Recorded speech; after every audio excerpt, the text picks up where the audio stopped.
Hello, everybody, and welcome into this week's 30 Minutes program. I'm really pleased to have on the radio with us today the football coach of the Westview Chargers. This is Matthew McConnell, and he is back from Chattanooga with a silver ball. And what that really boils down to is he made it to the state championship. And Coach McConnell, first off, folks know that we are friends, but today we're working a little bit. And I'm just really happy to have you here in the studios today. Well, I appreciate you having me. I appreciate you guys covering us the way you have this year and, promoting our kids and things you do for us.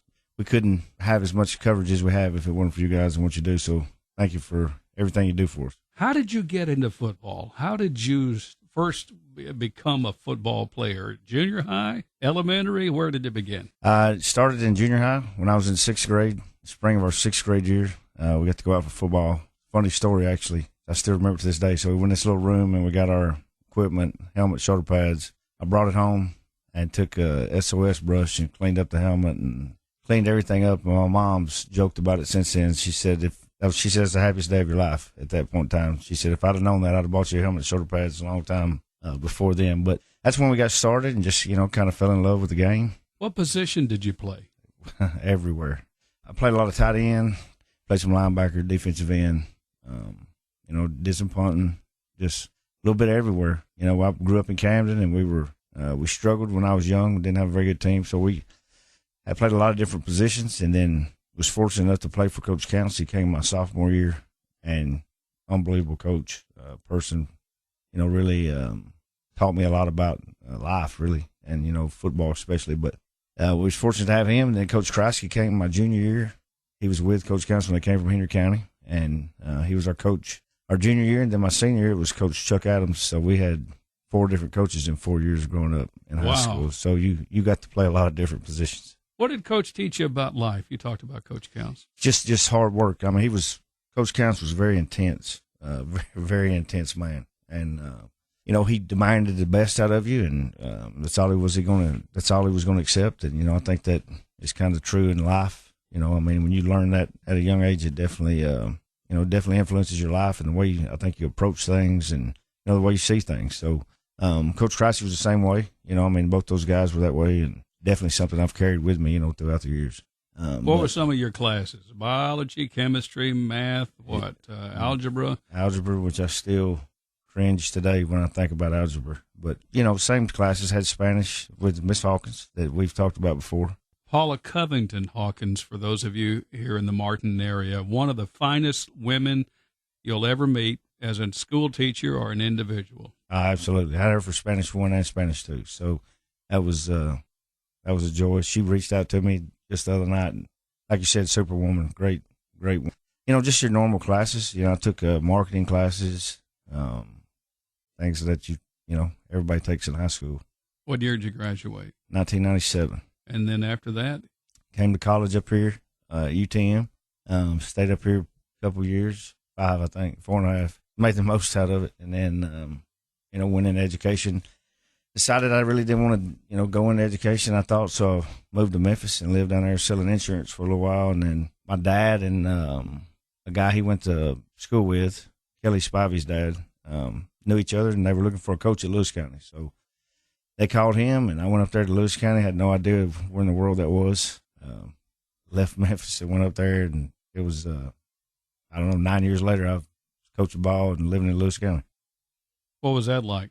It was good. It was a great experience. I got to coach with Coach Sharp, when I first got started. Bobby Sharp we're talking about. Mm-hmm. Yep. One of the great ones. Yeah, no doubt. He's still coaching at Milan today, and Coach Spivey was there. Coach Kelly Spivey, he's the principal now at McKenzie. Used to be over here at South Fulton. Mm-hmm. Yep. Wonderful guy. Yep. Super guy. And then there was a guy there that came back. He used to be the head coach there like in the late 70s, Mike Pack. And he came back the same year that they hired me.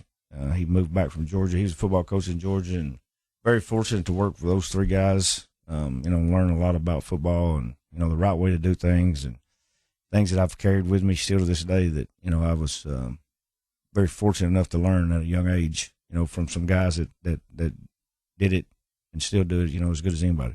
A lot of people think that coaches are full-time, full-blown, got to watch everything you can watch, but you also have to have downtime. Do you have any downtime right now? Or have you had any downtime? Let's just be candid about it. I mean, you got to have a break in the summer or sometime where you can go duck hunting, as you talked about earlier off mic. You do. I mean, I think it's a fine line there that you be able to balance football with some downtime. There's not a lot, which is good. I mean, the more downtime you have, the means you're not playing very long. So, we were very fortunate to be able to play 15 weeks, and, we started, and, I mean, we don't really ever stop. There's a couple of times a dead period, but like lifting and doing things. And we get in the summer, it's, throwing 7-on-7 and roll right on into the season, which was 15 weeks ago. So, well, let's back up just a little bit. We left off a very important part. Somewhere along the way, you got married. I bailed you out. That's fun, okay? You did, for sure. That's definitely one, if not the biggest blessing I've ever had. How did you meet your wife? I was coaching in Dyersburg, got an opportunity to go to Brighton, Tennessee, to work at Brighton High School for a guy named Will Wolf. And it's funny, he had actually told me that there was a girl there that taught at the school that he said, I'm going to introduce you to her. And I kind of introduced myself to her before he did, but very blessed. God works in mysterious ways, and there's no doubt in my mind, he put me there at Brighton because Natalie was there, and that's 12 years ago. Hard to believe it's been 12 years, and been blessed with two, great kids. Their names are Taylor and Davis. Which one's more like you? I would have to say Davis, probably. I see both of them, me and Natalie, both in their mannerisms and the way they act, but been very blessed. She holds everything together from August to December, and it's a lot that she has to deal with. Time she spends, with carrying the kids here and carrying them there because I'm at practice or we're breaking film down or something. But she's well, both of you are teachers, right? We are. Yep. She's definitely she's very passionate about her job, and what does Natalie teach? She teaches English. She's taught English ever since she's been in education. She's taught a couple other classes too, but she's very passionate about it. She reads. She reads constantly, and she encourages her kids to read all the time. She'll be reading 3 books at the same time, and I can't keep up with one book, much less 3 books. So how did you get from Bolivar, Brighton? Mm-hmm. You went to Dyersburg, Brighton, and then back at home? No. Well, kind of across the river. I went to Waverly, Tennessee. And that was my first head coaching job in 2014. Went over there and spent 5 years at Waverly. Some great years. We had some really good teams, and kids I still talk to this day that, see them now, they're getting married and they're having kids, and it just makes me feel old, but, proud for those guys that have grown up and done well for themselves. Along with Waverly. I was there for 5 years. Yeah. Yep. And then transitioned to Camden home? No, I came here for a year. That's right. Yeah, I'd forgotten about that. I was thinking, okay. Yep. So in 19, came here, spent a year here, and then got the opportunity to go back home, which is Camden, and then went there for 4 years, and now back here. Why did you want to come back, Coach McConnell? There's a lot of different reasons. I knew the type of person that Brian Allen is, and the way I knew that he would run a school, and that was exciting to have an opportunity to work for him. And Brian Allen is the principal of Westview High School. Yep, and have an opportunity to work for him, and my wife knew him, and have an opportunity, for her to work for him, and I know it's the Weakley County schools are good schools, and I want my kids to be in a school system that I thought would push them and make them where they'd have to try and be their best to succeed, and so that was all reasons why we wanted to come back. And time we were here in 19 was really good. I had a ton of support, just a great community, great place to live, and so that was all factors in us coming back. Now you have family also, your mom and dad, brothers, right, or sisters? None of you, just a baby. I'm the only one. Yep, just me. I got my mom and dad in Camden. They come to, very fortunate. They come to every game. I don't know. They haven't missed probably 5 games since I've been coaching. They always come and always have been very supportive of of everything that I've wanted to do and done. And it was tough on them when we left because they didn't want their grandbabies to leave. But it's an hour away, so they still get to come and see them, and we get to go there. And my daughter stayed some with her grandmama because they can't they can't be away from each other for too long. So it's worked out really well. So you're going on a long trip, Coach. Who's driving, you or your wife? Me. Okay. What does that speak to you about? You want those hands on that wheel. You want to be in charge. I do. I do better when I'm driving. Well, you've been a head football coach, and you know, I think in reality, you know what you know, and it's clear to me that you want both of those hands on that wheel, knowing that you're a coach. Do you have a philosophy, Coach McConnell? Yeah, I have a lot of philosophies. Just depends on what you're talking about. Well, do you have something that you live by? And I'll set aside the Lord because I know you're a godly man. But let's just talk about where we are, reality here. Well, I mean, and you said it. I mean, I think you got to have priorities, and it's always been I try to always put God, family, football in that order. And I think families. I know family's a big. To me, family's a big thing. Having people there that you care about, and they care about you, and you want to see each other succeed. And that's with my wife and parents that I have, I've been very fortunate, and try to provide that same for my kids because I want them to have their family there and be close with them. And we've always had a small family, and there's not many of us, so there's the ones that we do have, we've always remain tight and close knit. And I try to teach the kids the same thing in football. We actually break it down on family because I want them to have that same close knit group of guys there that they can depend on and know that they'll be there for them. And I definitely feel like we did that this year. If you've just joined us in our program today, we have Matt McConnell. He's the head football coach of the Westview Chargers. His football team ran off 14 unanswered and continued on into the state championship game and came back home with a silver ball this past week in December. And he is ready to go for the next year already. Let me sidestep for just a little bit. You came in here a second time. How was it different from one to this in the football locker room?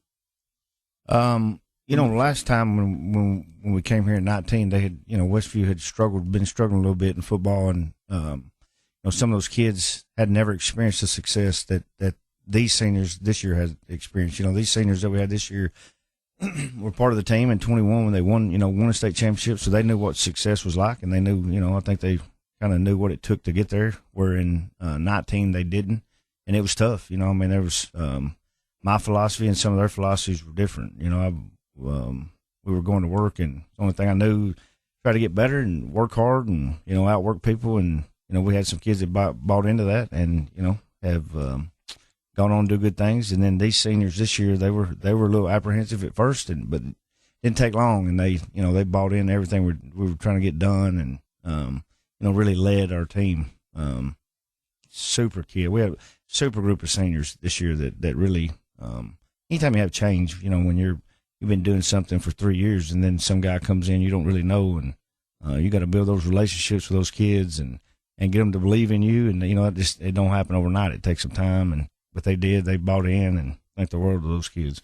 Who are you most like among all the coaches that you had talked about a few minutes ago? I don't know. I would say it's probably a combination of different people. I don't think, I think everybody has their own little way of doing things.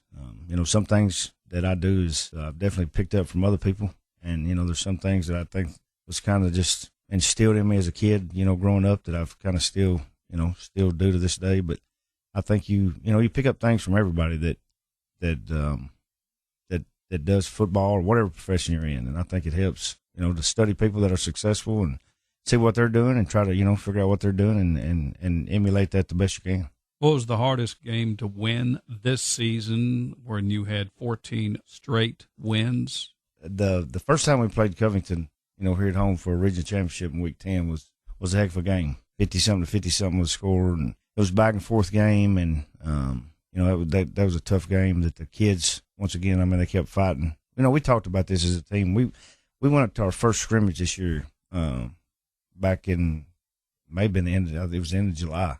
We went over to Huntington to scrimmage, and they jumped up on us 2 scores pretty quick before we ever scored, and then we reeled off 7 or 8 scores, and I don't think they scored again. And it's just kind of showed them that the kids, they didn't get down when they got down. They kept on playing, and that night we played out here and played Covington, it was the same way.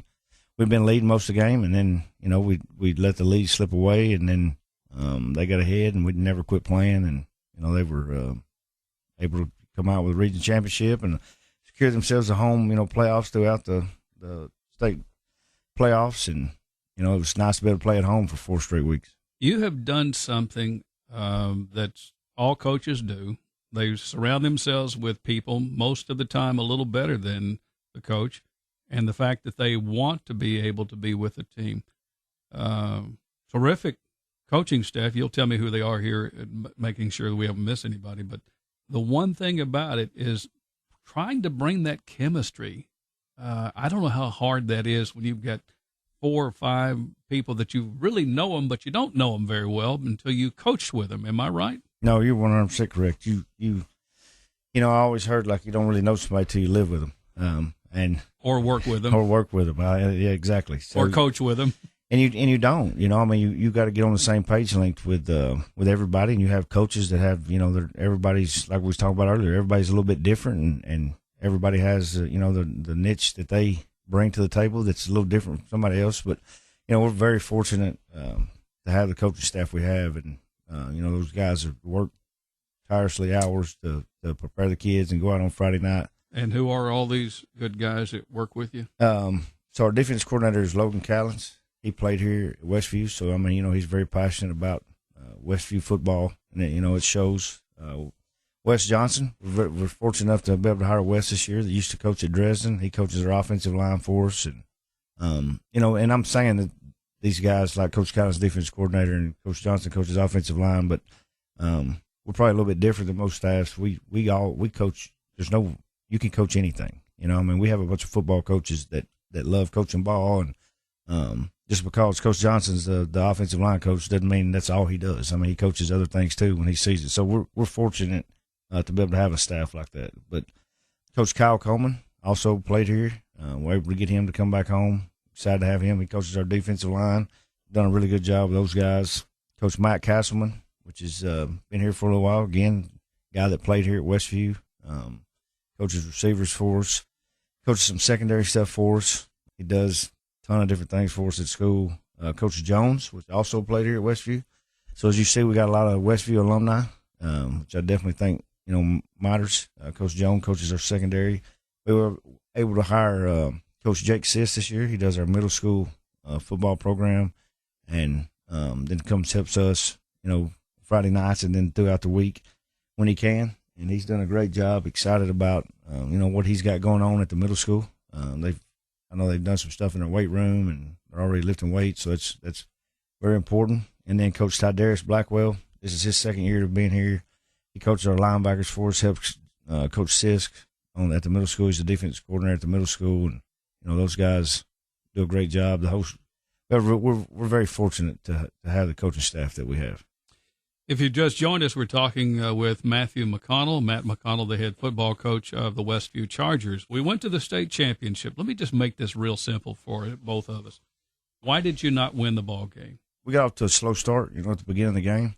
We did some things that were uncommon for us to do early on in that game, and then, I felt like we got calmed down and really, went out and competed after that. So, I just think that getting off to a slow start was definitely was not beneficial for us, especially when you have a team like that you can't make mistakes because they're going to capitalize on them. And, we did make some mistakes, but, proud of our kids, the way they got down. I think it was 20-0 at one time, and, the kids just kept playing. And, every time they'd come to the sideline, they was talking about just keep fighting and keep playing. And getting that first touchdown was big. It was. And then, we come out the second half and got a goal line stop.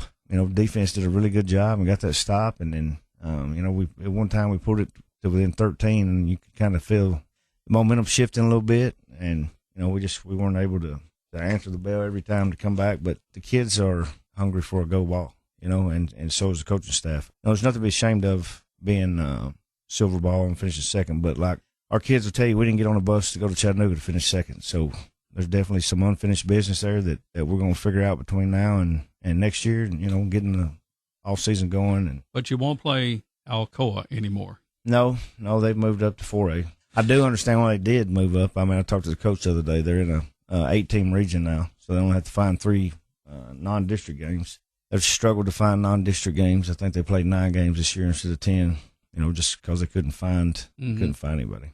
Could you have won the ball game? Yes, I think there's no doubt we could have won. There's some things that we had to have happen that didn't. There's 2 times I think of right off that we caused a fumble, and it either bounced right to them or it bounced out of bounds, and we had no opportunity to recover it. You got to have some luck. You do, and you got to make your own breaks, And I felt like our kids kept trying to do that. It didn't bounce our way. We weren't able to cover the fumbles, and there's a couple things that we shot ourselves in the foot doing that uncharacteristics of us. But like, you still got to be proud of our kids for the way they went out and competed and played the game. Were you sad, upset? You took what you had to take. How did you and the team feel about losing the ball game? Losing is never fun, and I mean that's you don't play to lose. You play to win, and it's anytime you lose a ball game when you've won 14 straight, you don't really know. It's been a while since you experienced the losing, and the worst part about it was our seniors that had gone on for 14 weeks and won, and then ultimately every team that plays besides one in your classification is going to walk off the field that last game a loser, and you just hate to see that for our seniors that have put so much in, and I went up to all of them. So all our coaching staff did, but went up to them and, just hugged them, told them to keep their head up. They had nothing to be ashamed of. They've done a really good job. Love them. Want to see them be successful in what they do, and feel like they will be. Has recruiting been an issue for Graham, Simpson, or other players during the course of the season? I definitely think it's changed. College recruiting's changed, since the portal and all the other stuff. And I don't know that it's a good thing for high school kids that are going on to try and play at the next level. A lot of schools are waiting to see who's in the portal before they do evaluations of high school kids and all that. But we have some kids that are going to be blessed to go on and play at the next level.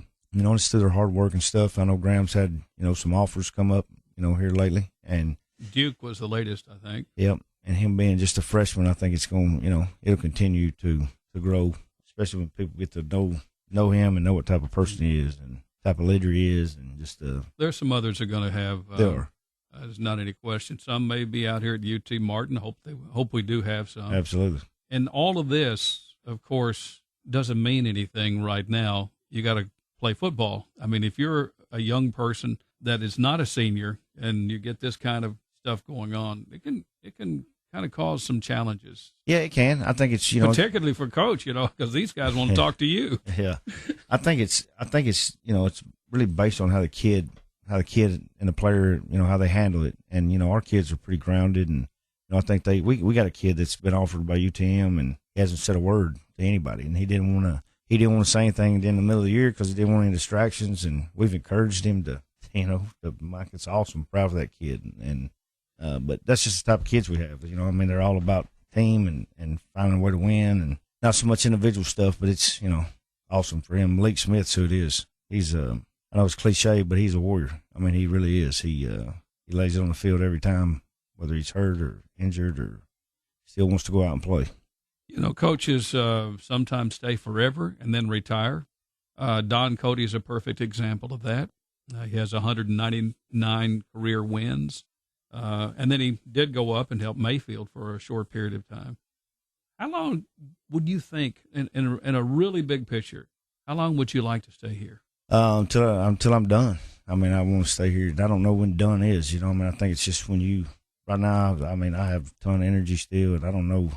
How old are you now? 46. Mm-hmm. I don't know. I think when you get to a point where it don't drive you every single day, and you don't wake up in the morning thinking about it, that it's probably time to do something else. And I feel like I'm a long way from that right now. I don't want to put words in your mouth, but I want to ask you this one question.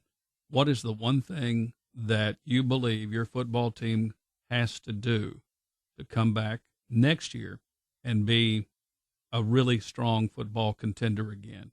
Now, I can give you several different things that I'm thinking, but I want to see what you know. The main thing is we're going to be blessed to have a lot of kids back that played a ton of snaps this year. So I think the one thing that's the most important is that we continue on the culture that we have, the closeness that we have, and just the attitude that they have about each other, and want to see each other succeed, want to see their football team succeed. I think that's the biggest thing. Obviously, the things that we know we got to do is we got to get stronger in the weight room, and we got to get faster in those things, which those things I know we're going to do, because we're going to go to work here pretty soon. On starting those things, but the whole closeness and continue to care about one another, I think, is the most important thing for us. I've never seen as close a knit group of kids. I don't think of any football team I've seen. And I mean, this is a really, really, they want you in the middle of what's going on, and the rest of the coaching staff, certainly. But I've never seen any bunch of kids that are this close knit, this number of close knit players. How many did you have this year? 55, 56? 55, 56. Yeah. Good group of kids that, like you said, they are close, and it shows. You can't go out on every Friday night and you got to enjoy being around each other when you spend that much time together, and these kids have, and it shows when they go out there and play. Is there a Martin Middle School Charger athlete coming up from 8th to 9th that could be the next Graham Simpson? Is there a possibility you see that coming somewhere in the 6th, 7th, 8th grade group? I don't know. That's a lot. That's pretty big shoes to fill. With just not so much the talent. It's just the attitude and the work ethic and the leadership and the mindset and everything that he has that he brings to his football team. It's tough as a freshman to play. It's it's very tough to play as a freshman, but to do the things he did with the leadership and team believing in him and him believing in them, it's a lot to say. So I don't know. I tell you this, I sure do hope so.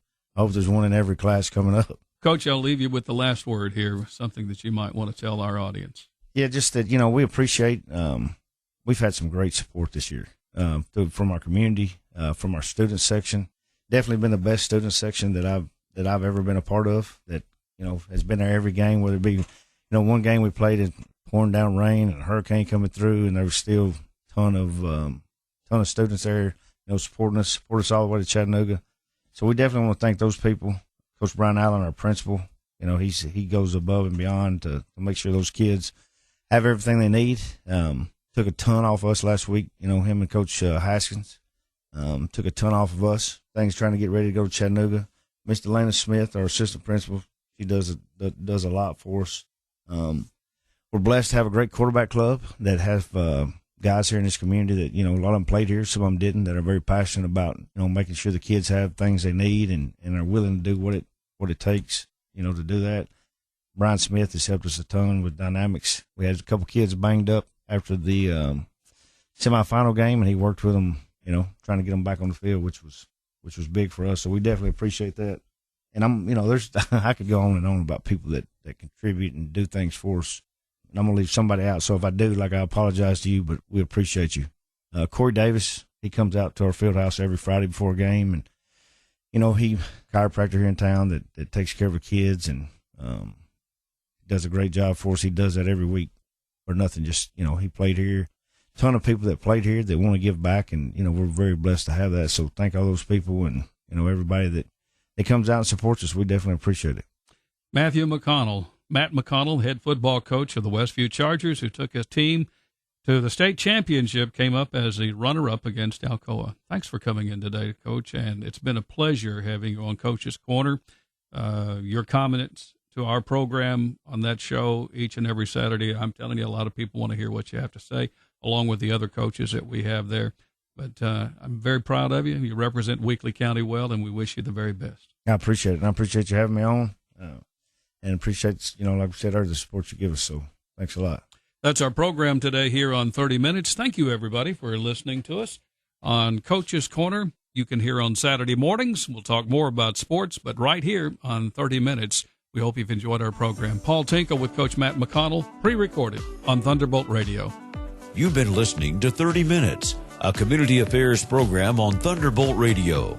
You can listen to this broadcast and others anytime by visiting thunderboltradio.com and following the Thunderbolt Radio and Digital YouTube page.